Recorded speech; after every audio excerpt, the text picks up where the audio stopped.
titres, l'actualité en Aquitaine est bien sûr dominée ce midi par la mort de Léo, 17 ans, enseveli sous une avalanche hier à Gourette, Élise Descartes.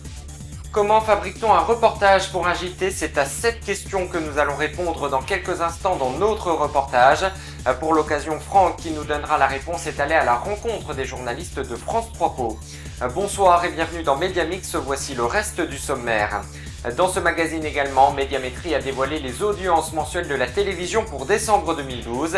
Les chaînes historiques ont connu quelques difficultés. Gaëtan tout à l'heure nous donnera les chiffres dans le détail. Nous retrouverons dans quelques minutes Antoine dans la rubrique du calendrier des médias. Ce soir, il viendra nous parler de sa sélection télé pour toute l'année 2013. Nous verrons qu'il a principalement choisi des séries. Et puis enfin, il ne faudra pas oublier le Zap Made in Mediamix, l'image de la semaine. Nous sommes le dimanche 13 janvier 2013 et vous regardez le 228e numéro.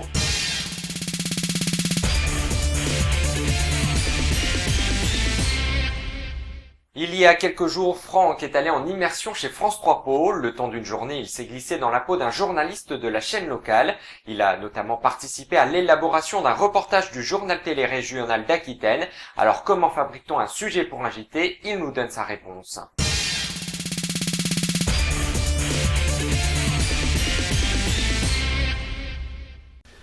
Cette semaine, je me trouve à Pau dans les locaux de France 3 Pau Sud Aquitaine. Je vous propose de découvrir les coulisses d'un bureau local de France 3, du montage à la mise à l'antenne.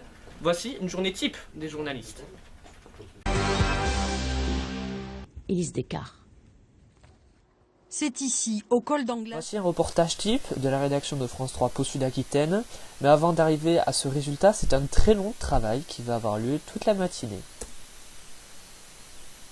10 heures. Tout d'abord, la sélection des images du reportage. Ce sont des images tournées le jour même ou la veille ou des images d'archives. Le choix des images est très important pour la bonne compréhension du reportage. Non, il faut. Déclencher une plaque. 10h40, la journaliste écrit le texte qui accompagnera les images sélectionnées précédemment. Pour cela, elle dispose d'un logiciel spécial ainsi que d'une salle d'enregistrement située juste à côté de la salle de montage. Une dernière vérification de montage et le reportage est envoyé à la rédaction de Bordeaux via la fibre optique et ce téléphone, dernier cri, il est 11h et une heure après, voici le résultat. Titre, l'actualité en Aquitaine est bien sûr dominée ce midi par la mort de Léo, 17 ans, enseveli sous une avalanche hier à Gourette, Élise Descartes. C'est ici, au col d'Anglas, que le père et le fils se sont élancés en zone hors-piste. Un endroit fréquenté de la station car accessible par un télésiège, mais dangereux. Parti le premier, le père de famille a d'ailleurs déclenché une plaque et s'en est dégagé. Son fils n'a pas eu cette chance, la deuxième avalanche l'a emporté. Et une aubaine pour nous, un duplex a été réalisé pendant le 12-13 en Aquitaine.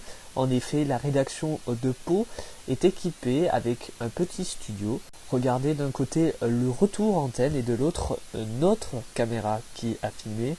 Vous pouvez le voir, le studio est vraiment très petit avec une caméra robotisée depuis Bordeaux, un petit micro ainsi qu'un écran qui projette la célèbre image des journaux de France 3. Après une pause repas bien méritée, c'est le retour à la rédaction pour les journalistes afin de préparer l'édition locale et l'édition régionale de ce soir. Et Franck n'a pas fait que répondre à cette question, il a également profité pour visiter les bureaux de la chaîne locale. Il nous a d'ailleurs ramené des images, regardez.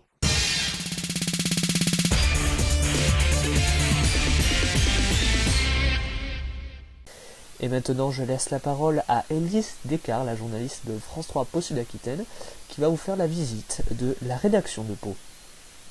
Alors, donc là, nous sommes en salle de montage simple, montage à vide assisté par ordinateur, ce qu'on appelle du montage virtuel chez nous. Voilà. Donc, la salle de mixage où on enregistre nos commentaires tous les jours. Là, vous avez la deuxième salle de montage avec François et Marie-Laurence qui sont en train de travailler. Voilà, et c'est d'ici que se fait la diffusion de la locale de Pau tous les soirs à 19h15. Voilà, la salle des JRI, des journalistes reporters d'images avec les caméras. Voilà. Bologna. Et là, on arrive dans la rédaction. Voilà, avec une rédaction qu'on appelle un open space, avec tous les journalistes. Mais là, il n'y en a pas beaucoup puisqu'ils sont tous partis en reportage. Évidemment, comme tous les jours, on part très souvent en reportage. Voilà. Cette semaine, Médiamétrie a dévoilé les audiences de la télévision pour le mois de décembre 2012. Gaëtan nous donne maintenant dans la rubrique de la News Mix tous les chiffres dans le détail. Il va nous annoncer que les chaînes historiques ont eu du mal à rassembler au cours de ce mois. Regardez.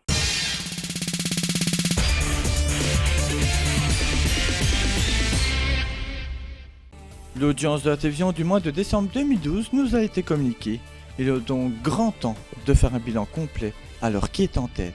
Qui est en hausse? Qui est en baisse? Voici toutes ces réponses dans cette News Mix. Avec 23,1% de part d'audience en décembre, TF1 est largement leader mais est en baisse de 0,2 points sur un mois. Au cours de l'année 2012, sa part de marché a été de 22,7%. Par rapport à 2011, elle chute de 1 point. Pour M6, c'est l'inverse. Elle gagne 0,4 points par rapport à 2011, avec 11,2% de part de marché. En décembre, elle réunissait 10,9% du public, soit là une baisse de 0,1 point sur un mois. France 2 et France 3 sont stables quant à elles. En 2011 et 2012, elles ont respectivement rassemblé 14,9% et 9,7% du public. En décembre 2012, elles ont affiché 13,9% en recul de 0,6 points sur un mois et 9,4% en repli de 0,3%. C'est une très bonne nouvelle pour les fans de la série. La chaîne Fox vient d'annoncer le renouvellement de la série Bones pour une 9e saison. La deuxième partie de la saison 8 sera diffusée à partir du 14 janvier aux États-Unis. L'image de la semaine, c'est le logo de l'opérateur Free. Depuis lundi dernier, il a décidé de bloquer toutes les publicités affichées sur les sites internet de ses utilisateurs. Il faut toutefois pour ces derniers mettre à jour leur Freebox.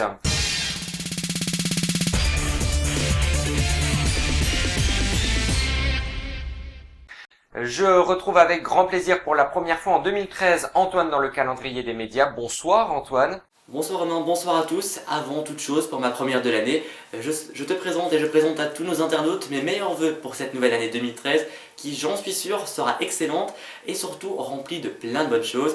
Et je vous souhaite également une bonne année aux côtés de Mediamix. Pour ce premier calendrier de l'année, tu vas parler des séries télé que nous retrouverons en 2013 et on va tout d'abord évoquer les séries américaines. Et dans les plus connues, on retrouve Dallas sur TF1. La première chaîne de France proposera la suite de la célèbre saga des années 80 avec JR, Bobby, Sue Ellen et la nouvelle génération de la famille Ewing qui a réalisé de très bonnes audiences aux États-Unis. Je vous propose d'ailleurs de visionner un court extrait de ce remake. Regardez.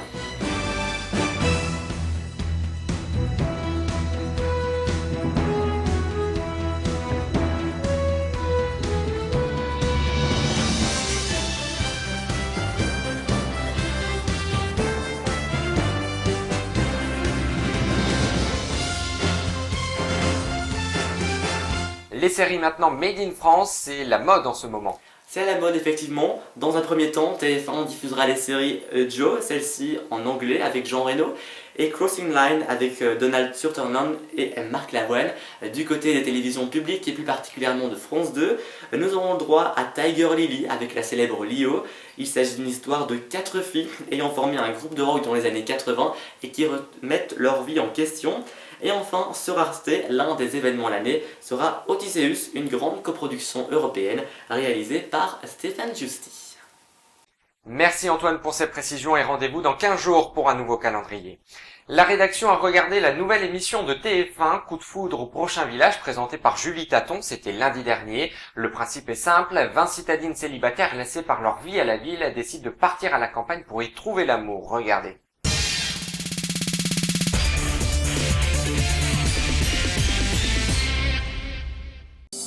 Demain dans Coup de foudre au prochain village.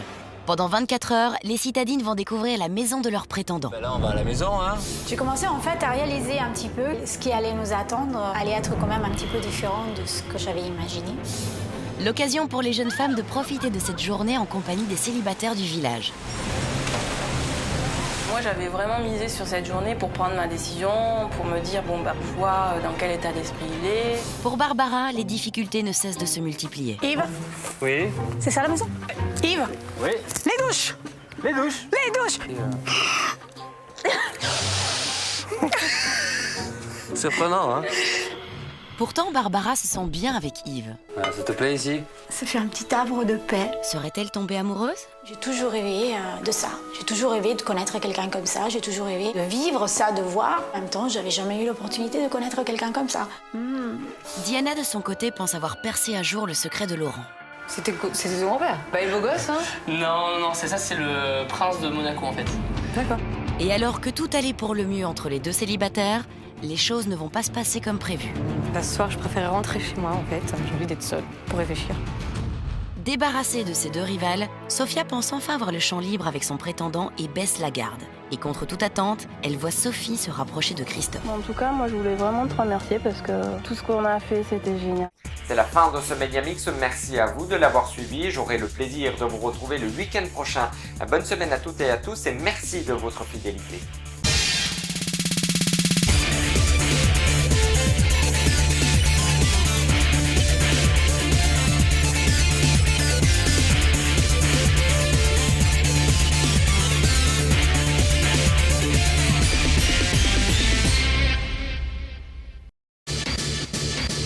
Retrouvez toute l'info médiatique sur mediamixtv.fr ainsi que nos réseaux sociaux, Twitter et Facebook.